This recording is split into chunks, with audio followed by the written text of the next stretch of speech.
गुरुवारी जीबी सिंड्रोमचे 3 नवे रुग्ण सापडले। त्यामुळे बाधित रुग्णसंख्या आता 130 वर पोहोचली आहे। त्यातील 20 रुग्ण व्हेंटिलेटरवर आहेत।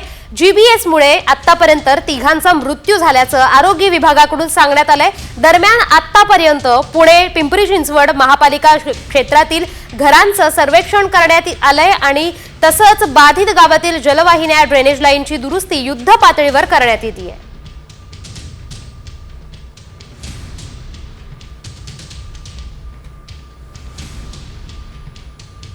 पुण्यात जीबी सिंड्रोमचा उद्रेक 9 जानेवारीपासून सुरू झालाय। त्यानंतर 3 आठवड्यांनी राज्याच्या आरोग्य विभागाला जाग आली आहे। आरोग्य विभागानं जीबीएस रुग्णांची वाढती संख्या, उपचार आणि औषधांची उपलब्धता याबाबत मार्गदर्शक सूचना जाहीर केल्या आहेत। सर्व जिल्ह्यांना या मार्गदर्शक सूचनांचं पालन करण्याचे निर्देशही देण्यात आले आहेत।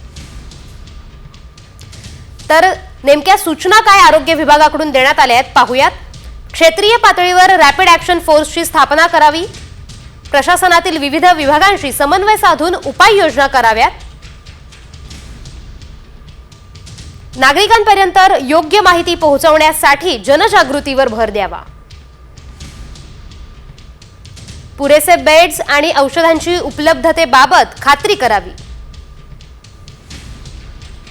उपचारासाठी शासकीय योजनांच्या माध्यमातून मदत करावी।